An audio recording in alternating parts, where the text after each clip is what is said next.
Hi everyone and welcome back to the channel. Today's subject bounces straight off the back of viewers' comments. So what's the risk of not speaking up for yourself, of not being assertive, of not having that conversation that you've been avoiding? And to that end, I will once again move away from my usually focused style of video and open up this one to you, the viewers, to see how you feel about it. Before I begin, if you're new to the channel, then welcome aboard and feel free to view some of my other videos, which are indeed more focused on rider skills, riding improvement, safety and riding style. And of course, as always, don't forget to like and subscribe. I have been asked on occasion from some comments as to why I chose to speak out in the manner that I do and what do I hope to achieve. That, my friends, is a massive subject which many do not have the time or the inclination to really want to listen in a bid to understand, even though these questions have been asked before, resulting in nothing happening once I indeed attempted to answer. But let me introduce you to this chap who's going to present himself on his own video, who has felt as I did and the need to speak out. I will leave you in his company for a short while whilst I go and adorn my motorcycle riding gear for today's ride. But I promise I will come back and summarise at the end, so stay tuned to the end and you never know, this video may change your life. So what's the risk of not speaking up for yourself, of not being assertive, of not having that conversation that you've been avoiding? You know, if you are a recovering nice person, as I myself am, and you've read my book, Not Nice, then you know that it's valuable to speak up for yourself, that if you are too nice, too pleasing, too accommodating, that you can experience problems in your life. But then we have the main challenge, which is what happens if I do speak up? I mean, it's going to go so badly. They're going to become upset with me. It's going to be messy. Usually there's some prediction of collapse, calamity, the end of the relationship, ill will, grudges forever, death and ruin. And so we think of that and we're like, whoa, I don't know if I want to take that risk. I mean, it's bad or it's frustrating or I'm irritated or I don't like that person. But you know what? I'll just bide my time. I'll just be easy. I'll just be flexible. AKA, I'll stuff it down and get resentful and create a separation and distance from me and that person, and then probably end the friendship or end the relationship over time. Or if you can't, like it's, you know, someone that you're stuck with or your boss or something, then you're just going to simmer on some resentment and probably start having some physical back pain, neck pain, shoulder pain, jaw pain, anxiety, panic attacks, depression, other kinds of symptoms that can arise when we're not being real, we're not being expressive, you're not allowing yourself to be you. So let me give you this to think about here.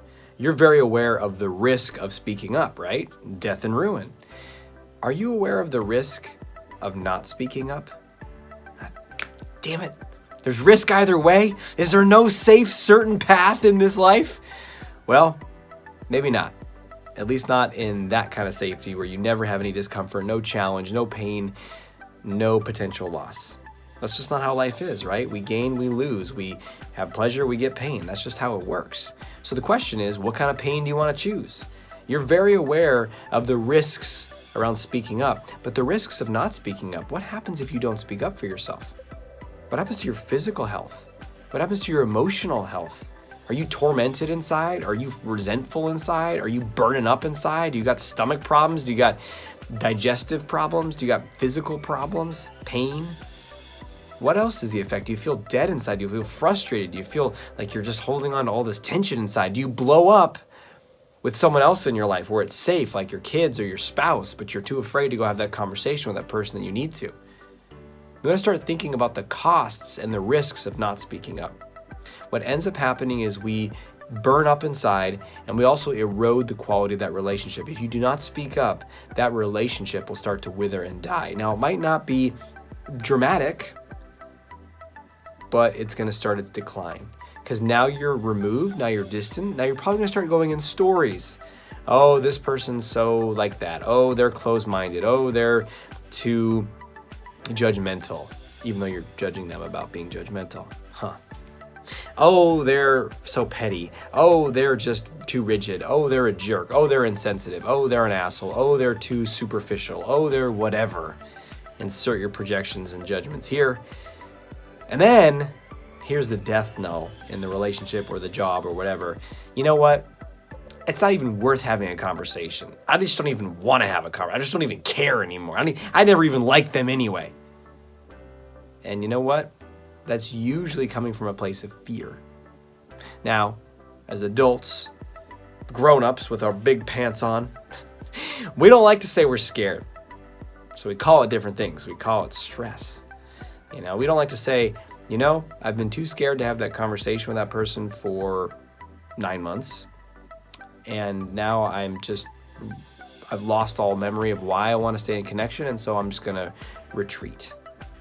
And that's your choice. You can do that. And what about the next time? What about the next time? And what about the next time? So life as this. Life in the avoidance pattern. Life in the nice person cage.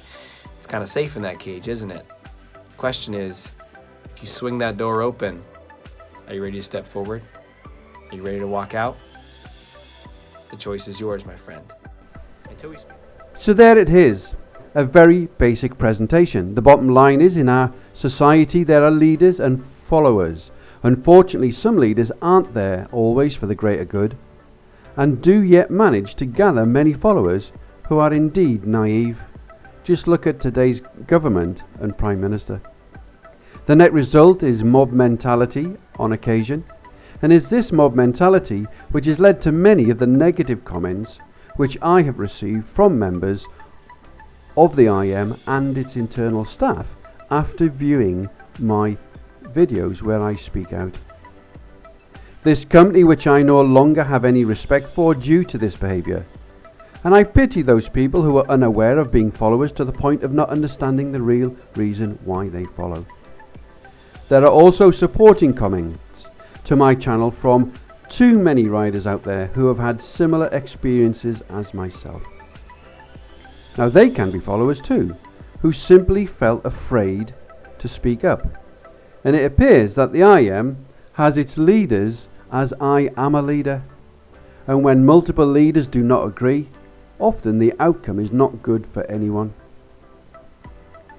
People should never be afraid to speak up when an injustice has occurred. But here in the UK we live in an oppressed society, where we fear our government to the point of being mute.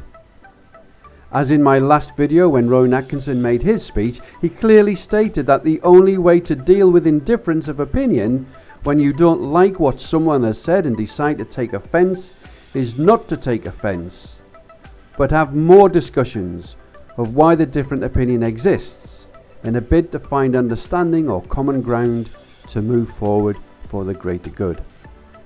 I have found companies such as the IM, due to its internal staff's previous employment role as serving police officers, to be totally devoid of the ability to converse in any level of grown-up manner as suggested by Rowan Atkinson.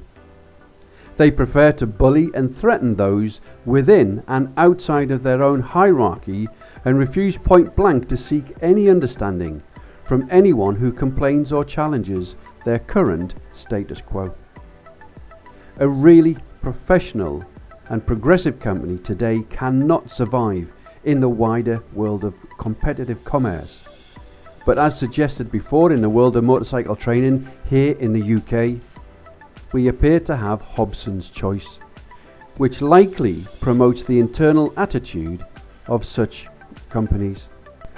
I call out to the IM to stop and think. To think about where you are today and why you are there. To think about the hundreds, if not thousands, of dissatisfied customers who walk away from you, never to return or look back. And think about educating your own internal institutionalized staff, and think about changing your training methods and information to attract the younger rider.